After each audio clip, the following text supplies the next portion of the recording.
สวัสดีทุกคนสวัสดีตอนเช้าๆเนาะสวัสดี FC เบิร์ดจะผู้ทุกคนยินดีตอนรับเขาสู่2บ่าวกุ้งคนหากินคือเก่าทุกคนคือมื้อนี้เฮาก็สิไปป่าอีกนะทุกคนเนาะเอาง่ายๆว่าสิขึ้นป่านะทุกคนเนา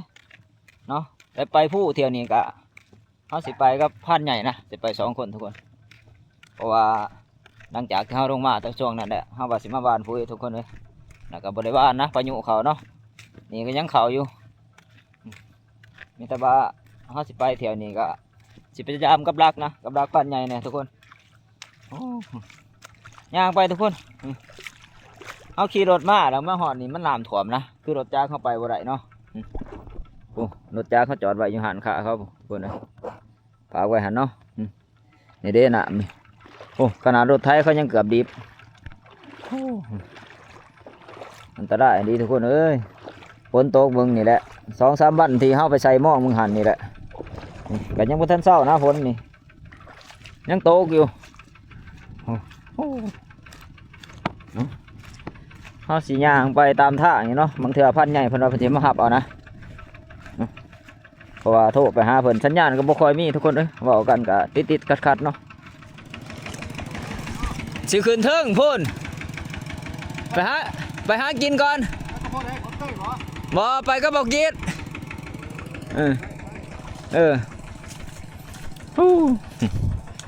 ชาวบ้านเขาเจ้าก็สัญจรลำบากเลยทุกคน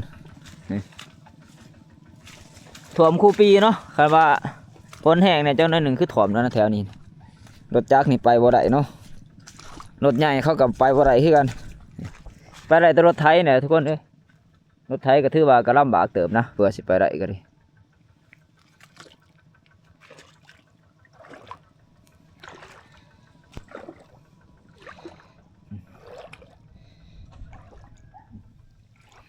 ก็เจ้าก็ใส่หม้อเลยทุกคนนี่รักหม้อก็เจ้าพอได้กินเนาะพายุนี่ก็ว่าท่านเช่าทุกคนเขามานี่ประมาณ4-5 วันนะพายุนี่ก็ดินี่เด้แถวสันนูนกลางตื่นแน่นอนแต่บ่มองข้อมันเดือดทุกคนเลยรถจักรเข้ามาบ่ได้มันดิบแล้วเนาะคือเขาเจ้าเที่ยวอะไรแต่รถไถนะทุกคนรถใหญ่ก็ไปบ่ได้รถจักรก็ไปบ่ได้เนาะ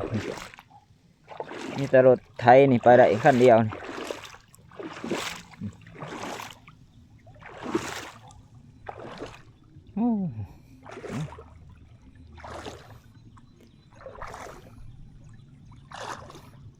นี่เงินพันใหญ่มาหับเอาละ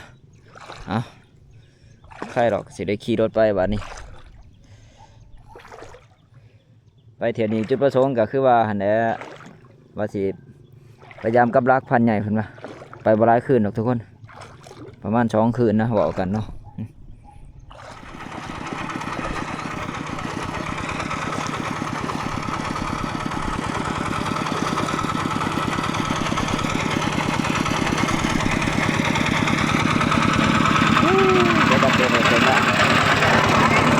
ขึ้นป้าก่อนจะหากินก่อน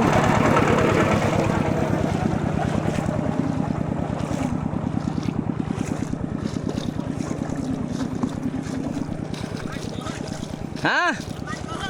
เอาแล้วไปจูบเอาในรถคอยเพื่อแล้วสะ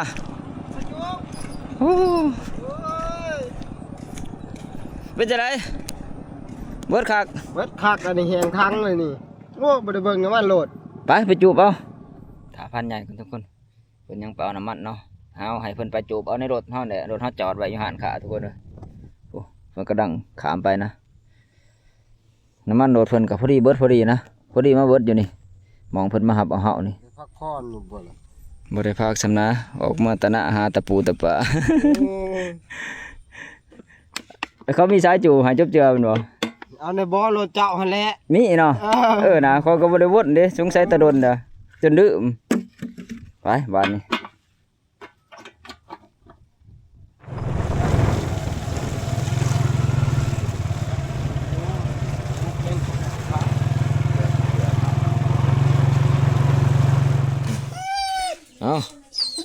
หมอกาดนี่ก็บ่ได้เห็นมันพ่อเพื่อนรัก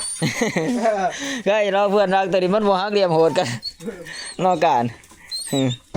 อยู่ดีโตบ่ต้องไปเด้อโตเด้อ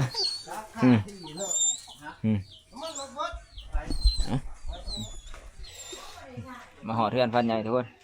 พักผ่อนจังน้อยหนึ่งนะจังสีเดินทางต่อเนาะโอ้ยทางก็ทางเปื่อนทุกคนเลยเปื่อนแห้งดีทางก็ดีอ่ะใครดอกมีแต่ย่างบาดนี้ไปทุกคนบาดนี้เพื่อสิออกไรนะฝนกระตกเมืองยานี่เนาะนี่กระตกอยู่แค่นี้นะคือว่าตกกับบ่แห้งปานใดคือว่าตอนนี้ก็10 โมงนะที่แรกว่าสิไป2 คนเนาะพาดนี่เพิ่นว่าบ่ได้ไปนะพอดีมาหอดกันแล้วกับเพิ่นว่าสิไปน้ำบาดนี้สรุปว่าหมู่เฮาขึ้นมื้อนี้3 คนทุกคนมีพาดแหน่นำเนาะน้องมาเฮาก็ไปนำตัวหนึ่งหมอการทุกคนเลยว่าแต่อยู่นะหมอการนี่ตัวเดียวนี่แหละเนาะบางมีบ่เห็นนะสงสัยมันไปน้ำลูกพันใหญ่แต่ฉันมันก็สิไปน้ำอยู่บางมีท้องผ้าก็คือเก่าได้มื้อนี้หมู่เฮาสิได้ลุยฝนอีกบ่จักมื้อนี้เพราะว่าฝนนี่บ่ทันเซาง่ายทุกคนเลยเบิ่งลักษณะ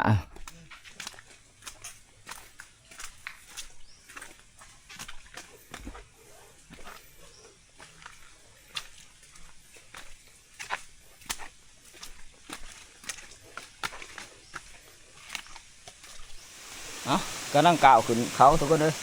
เรียกว่าก้าวขึ้นตีนผู้เนาะ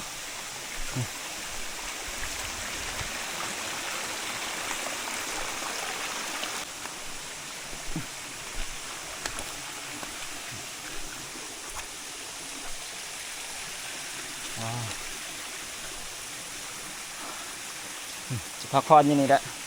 จุดที่มอเคยพักผ่อนนะกับทีมงานเนาะอมแสงทุกคนโอ้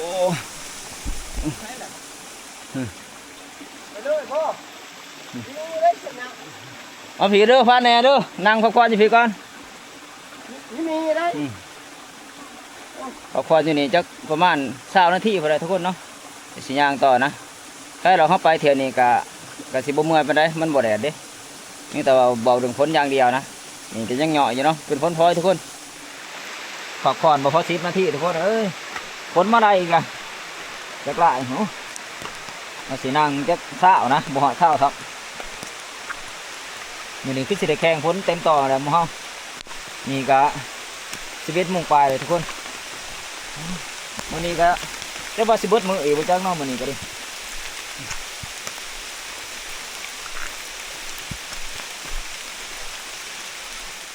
เป็นหมอกเลยทุกคนบาดนี่โอ้จัดนักอีกแล้วฝนนี่ขึ้นป่าย่ำได้ย่ำนะโตข้ามตลอดนะว่าเพิ่นสิบ่โตก็โตคือเก่าเนาะเดี๋ยวเราสิไปฝากอยู่เทิงคนใดบ้านี้อยู่ถ้ำเทิงถ้ำไก่กำลังผุคนใด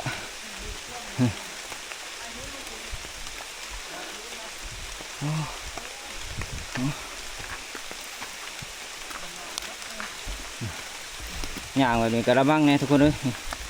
หยาดมือไข่หินเนาะช่วงนี้ฝนคุ้มช่วงนี้หินก็สิเป็นไข่เป็นยังนะ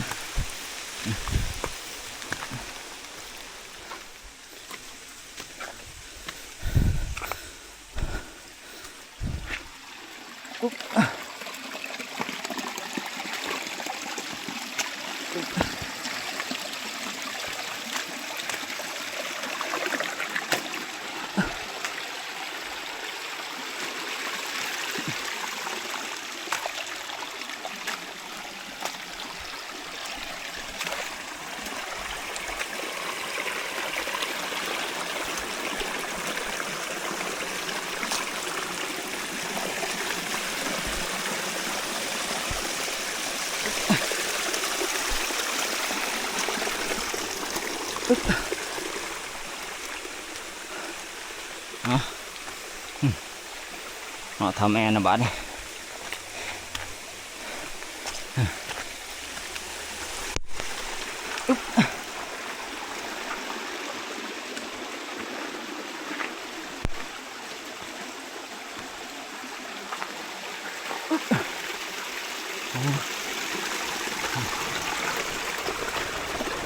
โอ้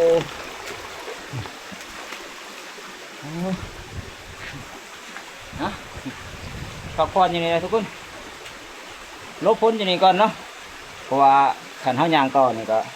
ฝนนี่ก็ยังตกอยู่นะ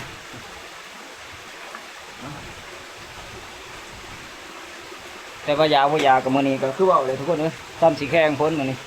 จัดไปเต็มตองคือเก่าผ่านใหญ่ก็นั่งขึ้นมาน้ำดังนะ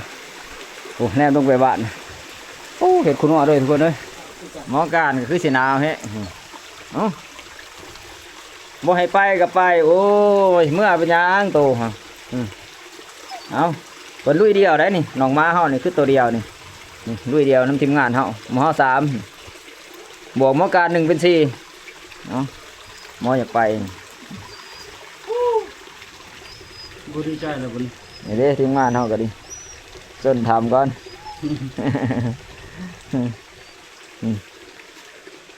จะได้ไปกินนังกรอบบ่เฮ้ยบ่ยามไปแล้วไปได้เด้อไปว่าไปได้อีเห็นใครน่ะคือว่ามองนี่จุดนี้คือน้ำไหลตลอดนะนับแต่บ่ฝนตกนะไหลคู่มือเลยทุกคนเลยนี่จนเป็นไข่จับกันนี่หมดแล้วมันลงมาแต่เถิงพุ่นเนาะมันเป็นหลองน้ำลงมาเลยทุกคนนี่แหละการเดินทางของหมู่เฮาก็คันว่าย่างนี่ก็ระบังตัวนี้ทุกคนเลยไข่หินบางคนมือลบนี่โอ้จนหน้าแข้งแตกหัวเข่าแตกฉะนั้นพันพื้นเลยว่าช่วงนี้ก็ย่างก็ระบังตัวเซฟตี้ตัวเองนำทุกคนช่วงหน้าฝนนะอันตรายกับหอบหลานคือว่านี่โอ้มองนี่แห้งครับท้องฟ้าก็เริ่มแจ้งแน่น้อยหนึ่งนะกำลังแจ้งฮะคือว่าแหละเดี๋ยวแจ้งเดี๋ยวขึ้นนะเพราะว่าพายุนี่ก็คือว่าบ่ทันเช้าง่ายนึงเนาะ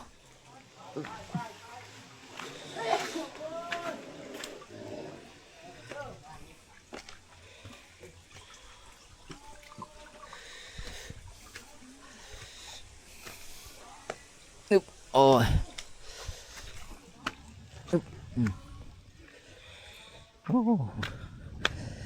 น้องหมาสวรรค์เพิ่นก็จะมาตะหากินโอ้หลายดีประมาณ7-8 ตัวไปทุกคนบาทนี่เดินทางต่อเลยหยันมันค่ำเนาะเพราะว่าเพื่อเฮาสิไปฮอดทับเฮาด้วยว่าเที่ยงนาหน่อยนี่ใส่เวลาพอสมควรทุกคนตรงนี้ก็คือว่าขืนป่ากะนึกลำบากนี่ฝนบ่ทันเช้าเนาะยานขามหน้าบ่ได้แน่ก็ว่าแม่นทุกคนสวรรค์เพิ่นก็มาตะหากินนี่ก็ได้หลายคนนะหลายกลุ่มเนาะประมาณ2-3 กลุ่มเพิ่นก็ว่าน้ำหวยได้หางหลายเพิ่นว่าให้ไปหาเลาะขามขัวเอาเพิ่นมาไปเบิ่งนำกันทุกคนเด้ว่ามันสิหลายสิน้อยเป็นไรเนาะเฮาก็อยากไปฮอดใบแน่นะบ่ได้มีเวลาไปรัดแดงหรือว่าออกไต่ตามื้อแดงนี่แนวอยู่แนวกินก็จักสิได้ยังแหละบ่ได้ตอนแดงจะว่ากันทุกคนเอ้ยเรื่องอาหารการกินเนาะใครแน่จะหรอกเฮาไปเที่ยวนี้ก็ถือว่าก็บ่หลายคนนะ3 คนได้สำได้สำนึงก็สิพอกันกินอยู่ดอกหมอการนี่ก็หาเป็นพิเศษได้มื้อนี้ไปย่างโอ้ไปย่างกันย่างโอ้เพิ่นมาตัวเดียวเพิ่นหาวนี่ได้บ่มีหมู่สวงเด้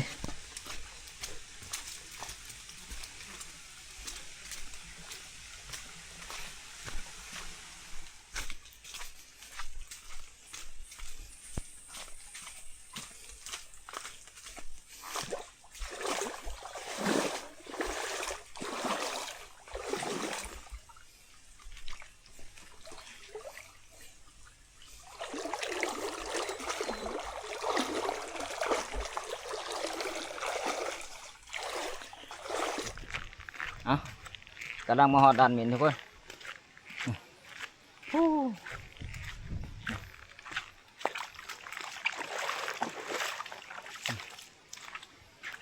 เอาก่อนอยู่นี่ก่อนจังหน่อยนึงโอ้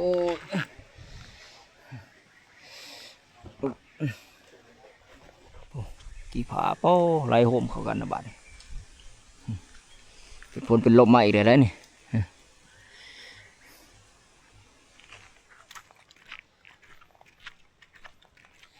เข้าไปแถวนี้นี่คือว่าเปลี่ยนเส้นทางทุกคนเนาะเพราะว่าเส้นทางที่เขาเคยเที่ยวนี่น้ำร้ายนะน้ำร้ายก็แม่นอยู่แต่ว่าเขากับบ่มีขัวขามทุกคนไปแถวนี้แม่นไปขามทั้งขัวนะทีมงานว่าเพราะว่าถ้าเขาบอกไปขามขัวนี่คือเขาอาจจะขามหวยในห้างบ่ได้เนาะเพราะว่าฝนนี่มันตกแห้งนี่น้ำนี่บางเทื่อจนโดนหวยกับทุกคนเลย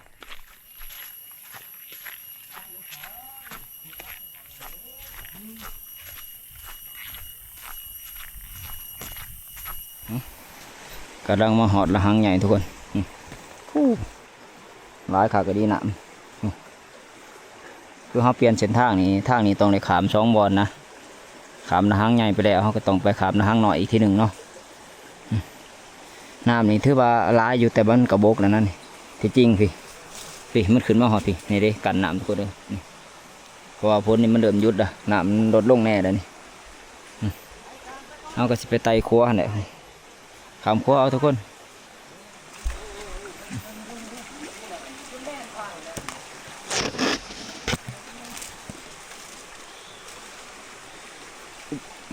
ใช่หรอกเด้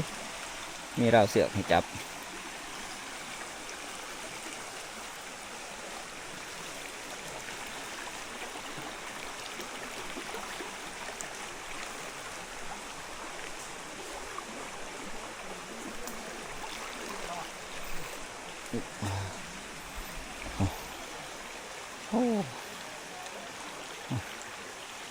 ขนาดด้วยน้ำนี่ทุกคนว่าตีสิโตกอีกเนาะฝนนี่น้ำอีกมาแรกนี่คือว่าขึ้นได้กว่าเก่านะเพราะว่าฝนกำลังหยุดเลยนี่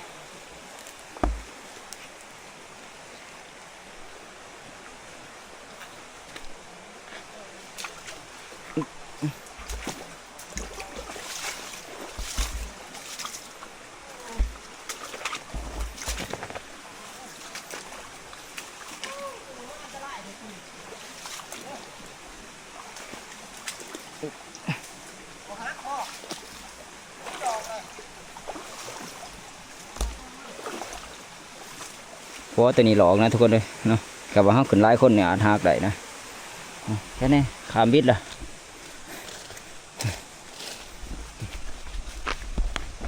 เอาเจอบาบิดแต่ห้องเดียวนะเอานี่สิไปเจอห้องละหังหน่อยตัวนั้นก็วู้น้ำนี่ก็แห้งสมควรทุกคนไปป่าเที่ยวนี่ก็สุดยอดเลยทางที่เขาบ่เคยได้เที่ยวก็ได้เที่ยวนะเพราะว่าขามทางเก่าบ่ได้เนาะน้ำมันได้กำลังมาหอดห้องละหังหน่อยทุกคนไม้ละพลเป้าแล้วสิบ่ทันหอดเทียงหอดหางมันห้ามเป็นช่วงนะฝนนี่กันหมอการก็ไปจักสิไปและใช้ขามขัวสมิกตัวนี้ต้นสมิกทุกคน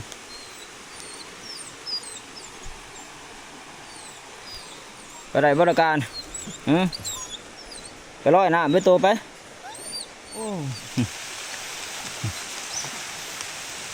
เก่งเติมเนาะเป็นไตไหลเซอร์นะที่แรกคิดว่าหมอสิไตบ่ได้ว่าใส่หมอลอยน้ำมาเนาะเพราะว่าขัวมันสูงทุกคนอันชิอู้หมอมากกับยานโต๊กน้ำกันนะเพราะว่าขัวนี่มันบ่ใหญ่ปานใดมันมืนน้ำทุกคนเลยเพราะว่าฝนตกมันเปียกเลยเนาะขัวการโอ้โห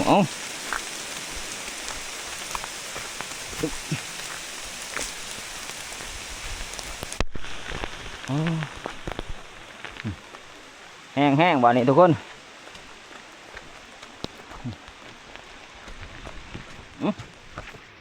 สิตกแห้งไปได้กะบุห่วงไปได้ดอกบ่านี้คือว่าเขาขามน้ำเรียบร้อยแล้วเนาะน้ำช่องจุดใหญ่ๆนี่แหละทุกคนจุดละหังใหญ่ก็ละหังหน่อยเนาะ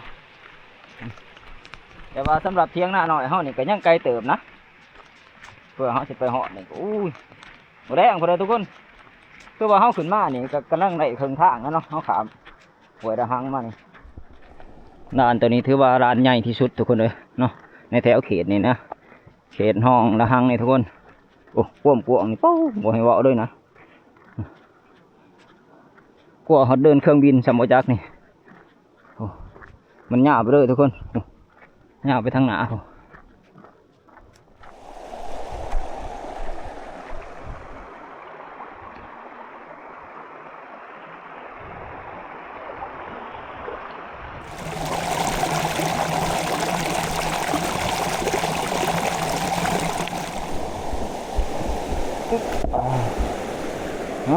ำลังหอดห้องน้ำทุกคนนี่ลงไปนี่เป็นห้องน้ำเนาะ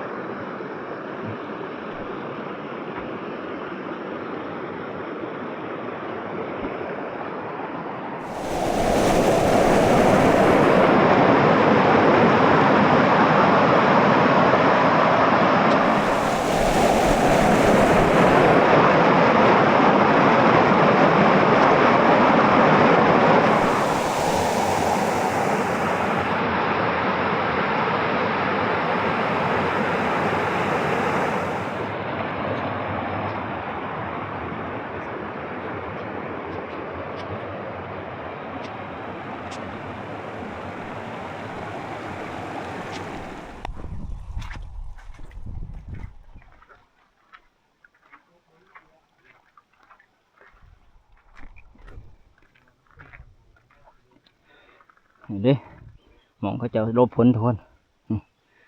มันมีหินทั้งๆเนาะมันบังผลนะคือว่าลบได้ประมาณ2-3 คนก็ได้นะทุกคนขันมาเฮานั่งเนาะกับว่านอนนี่ก็2 คนเบียดกันนี่บางเทื่อก็ได้ช่วงนี้ฝนคุ้มชาวบ้านเขาจะมาเลี้ยงงัวมาจอบงัวกับแม่นเขาจะมาหารบแถวนี้แหละนี่ดิทำใหญ่เขาเจ้านี่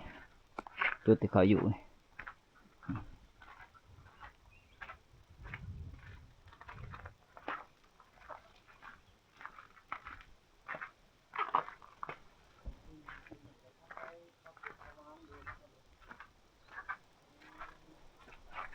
โอ้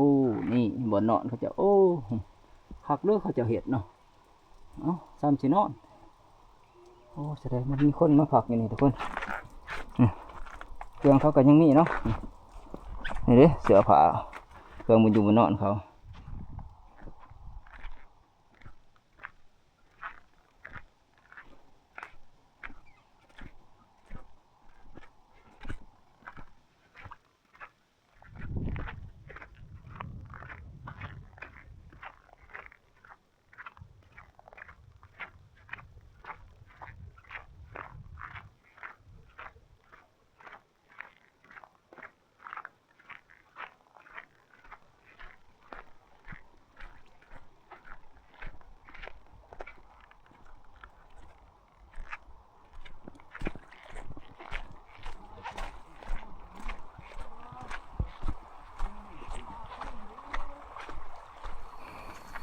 มาหอดบริเวณเทียงเขาละบัดนี้สะดวกสบายเลยทุกคนเลยบัดนี้โอ้สวยสิมาหอดก็สมควรทุกคนเลย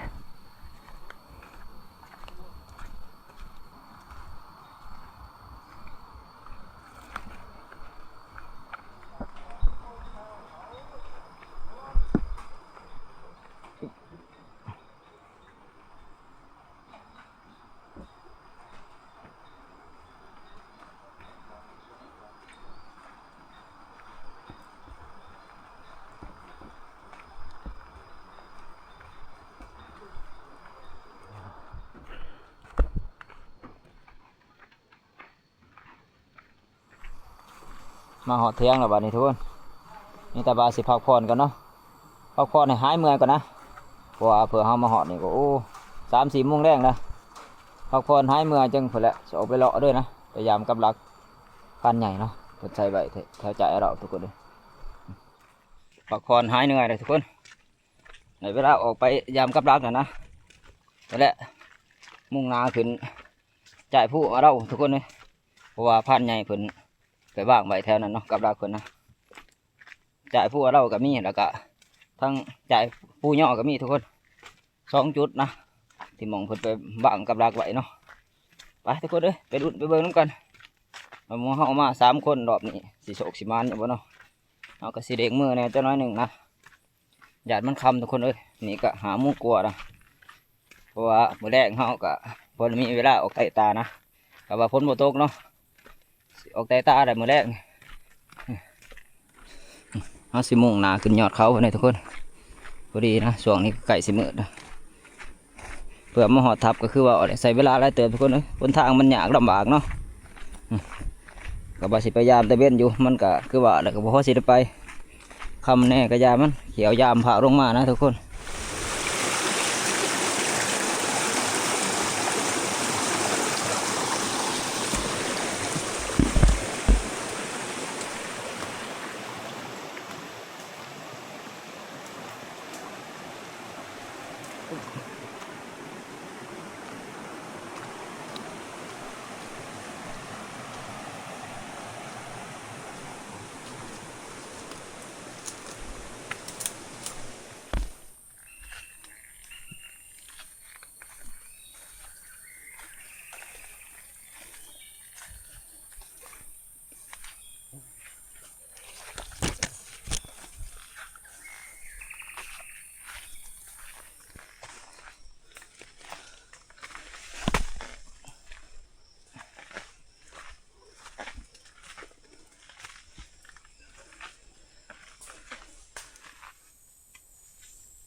เที่ยวทุกคน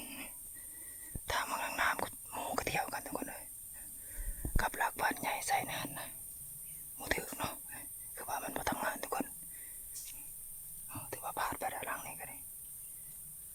เป็นไงไปเบิ่งเทิงก็บ่ส่งมาได้เพิ่นว่าเพราะว่ามันกันมันถือก็ในหินนาดน้อยเพราะมันอยู่เบื้องนั้นก็หอกทุกคนก็หอก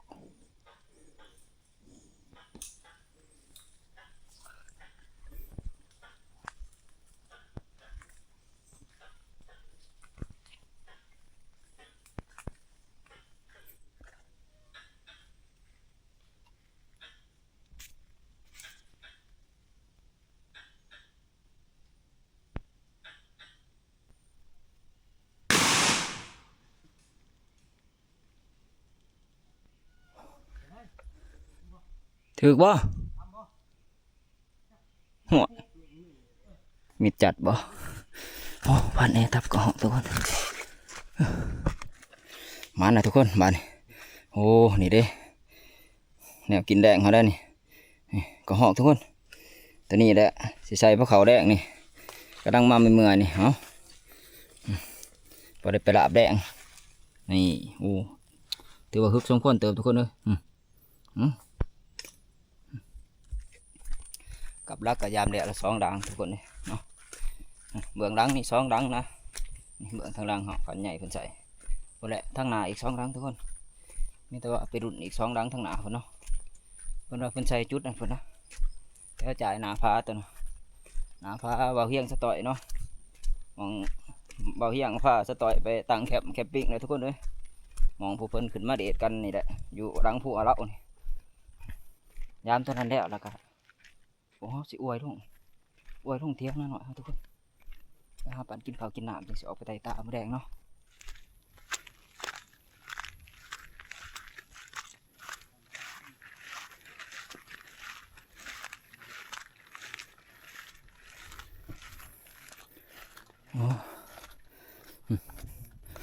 มาหอดก็ตอบหน่อยเลยทุกคนเลยก็ตอบที่หมู่เฮาเคยมาปล่อยคลิปแต่ละเทื่อเนี่ยเนาะอันบ่ปล่อยอยู่ถึงผู้นี่ก็ไม่ต้องมาปล่อยอยู่นี่ทุกคนกับตอบหน่อยบ่าวสัญญาเฮ็ดไว้กับผ่านทองโอ้เสียเลยเด้นี่สิลมนะเนี่ยจะน้อยพยายามกับรักแหละเฮาก็สิลงดุมตอนนี้ก็ถือว่า6 โมงกว่านะทุกคนเลยแต่มันก็บ่ทันได้มืดเนาะเพราะว่าจุดที่เฮาอยู่นี่มันสูงนะหนังผัวเรานี่คือว่าเลยสูงกว่าหมู่นะในเขตนี่ผู้มันก็ยังบ่ทันได้สูงเท่าเนาะนี่เด้จุดที่ผ่านเฮียงเพิ่นมาตั้งแคมป์นะมาตั้งแคมป์กับสะต่อยนี่โอ้ห่านเพิ่นยังอยู่เลยทุกคนนี่โอ้เพิ่นเฮ็ดคักแน่เด้นี่มองเพิ่นมุ่งผายอกผายางก็น่าอยู่ของเพิ่นอยู่เนาะเพราะมันเป็นจ่ายหน้าผานะแถวนี้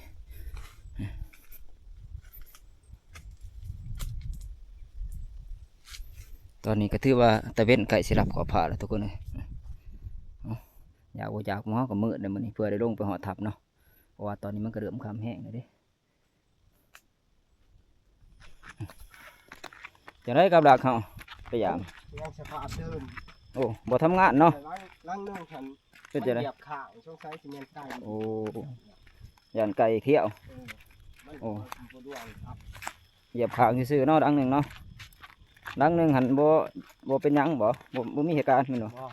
ปกติโอ้เอาถือยังบ่เบิดโอ้พูดแล้วยังหน่วยนะผู้โอ้ยังหน่วยผู้อีกหน่วยหนึ่งบ่ยังหน่วยผู้ย่อผู้2 หลังนี่แต่ว่า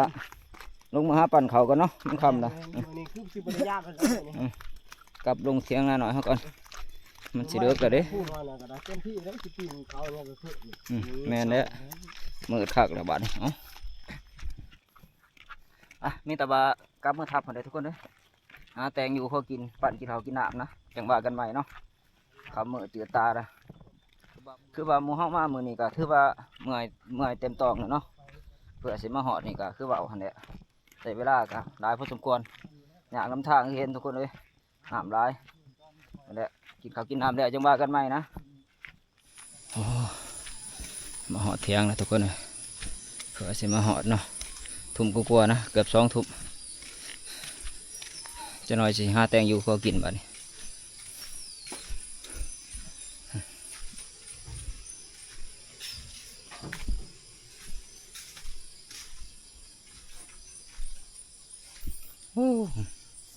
หมอการพอทับผู้เดียวหมอ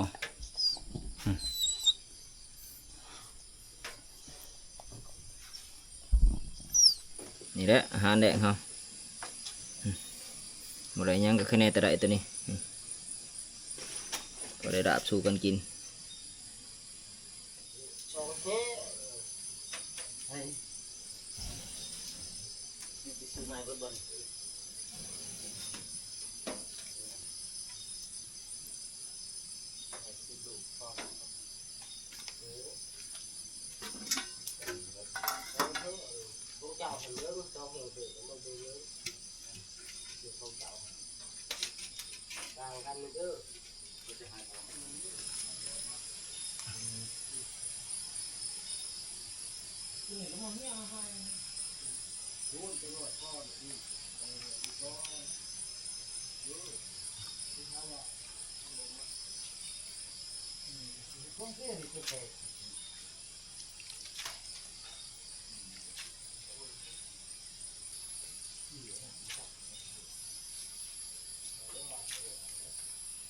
ต้องเข้าเป็น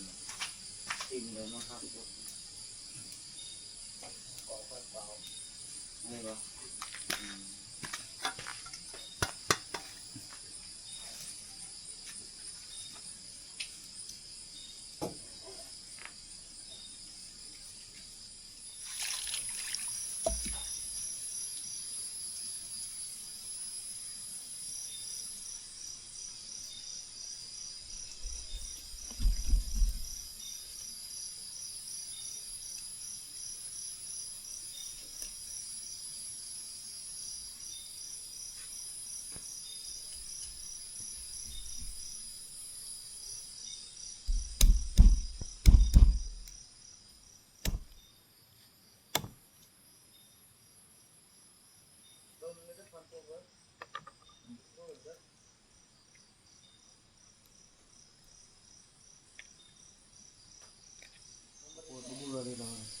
กำลังปิ่งทุกคนโอ้ใส่เวลาโดนเติมนะเพื่อสิสุกเนาะ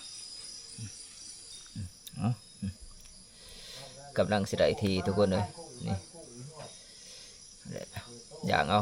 ทีมงานทำว่าอย่างมันจังหอมนะจังมาผักลาบอีกทีหนึ่งเนาะเห็ดชูทีมงานกินแซ่บๆโดนสุกเรียบร้อยทุกคนมานี่เอามิตรเอาไปผักแล้วก็ทำการลาบเลยเขียวเห็ดเขียวกินนะเพราะว่าหมูเฮาสิออกไปไต่ตาดิอย่ามันเลิกทุกคนเลยนี่ก็คือว่า8 โมงนะหรือว่า2 ทุ่มนะเนาะ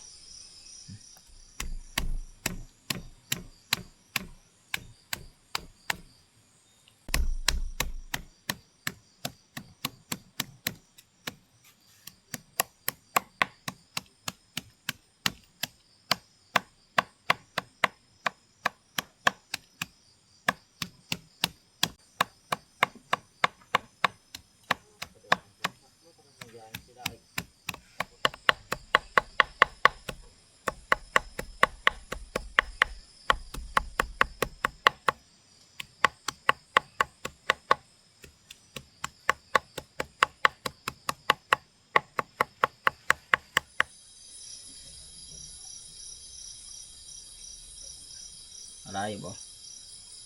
สำเร็จ สำเร็จก่อยดีเนาะดี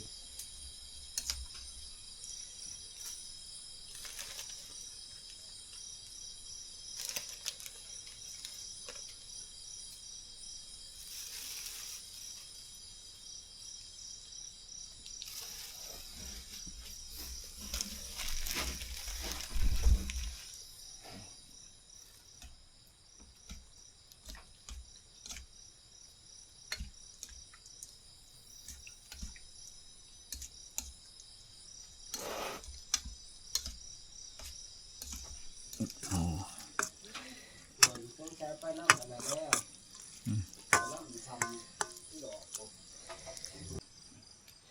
ซิมก่อนทุกคน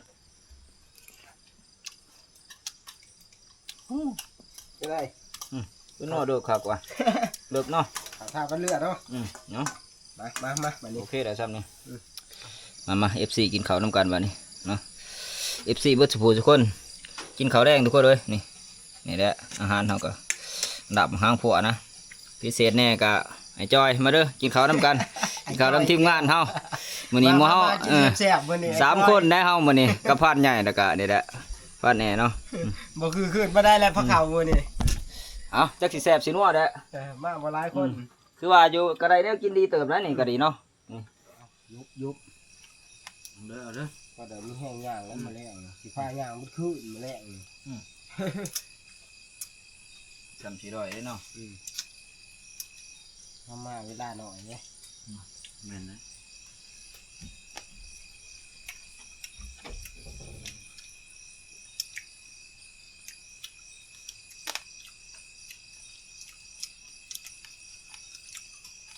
ช่วงนี้ยังเขาบ่ลูกเสียเขา เขาเขาคือเก่าเนาะ ลูกมันยังอ่อนเนาะบางตัวก็ออกหลา มึงตกเอาแล้วแต่ส่วนร้ายเขาเกียกเทียงง่ายเดี๋ยวนี้ ลูกมันเราเขา แม่ แม่ มัน มันแล้วเหรอเขาห้องเสียงลูกมันเลย ท่านนี่นะ อ๋อมาเก็บเสียงลูกมันเนาะ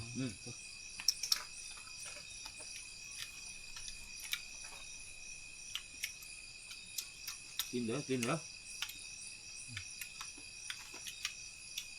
อันว่าอยู่บ้านเฮานี่อันมาซื้อข้าวนี่ต้นละ100 กว่าบาทนะ นั่นเหรอ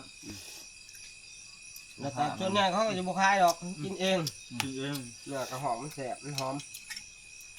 หากินยากเนาะ หากินยาก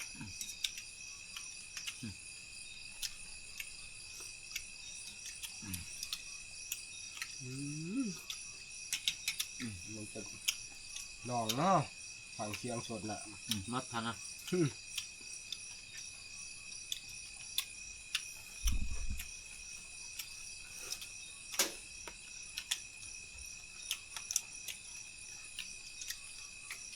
โหระพาเนาะ บลผ้าว่าหัวเสื้อว่า ถ้ามาปลูกอย่างนี้มันตายมันบ่ติด หัวเสื้อบ่ โหระพา ย้อนหนังตัวนี้อยู่ยัง ใช่ ย้อนดันเหม็นนะเป็นผู้อ๋อ โอ้ลูกเสือ กินข้าวกินน้ำแล้วก็สิพักผ่อนกันทุกคนจัก1 1 หรือ2 ชั่วโมงเนาะแล้วก็จังสิพากันออกใต้ตานะนั่นแหละสิออกใต้ตาไปทางดำกระตินทุกคนเลยลักๆกับว่าสิไปใต้ตาอีเห็นเนี่ยเนาะเพาะมังเบิกก็แห้งดีนะ เพราะว่าพวกเฮาก็ยังบ่ทันได้โศกได้มานได้มากขึ้นนี่ก็กำลังขึ้นแรกเนาะมีแต่ว่าคลิปนี้สิปิดไว้เพียงเท่านี้ทุกคนพอกันใหม่คลิปหน้าเนาะก่อนอื่นมุดก็ขอขอบใจ FC เบิร์ดจะผู้ทุกคนเนาะที่เข้ามาติดตามนะครับชมคลิปของเราแต่ต้นจนจบทุกคนสุดท้ายก็เช่นเก่าเช่นเคยนะอย่าลืมกดไลค์กดแชร์เนาะส่องมากลุ่มคนน่ากินคือเก่าทุกคน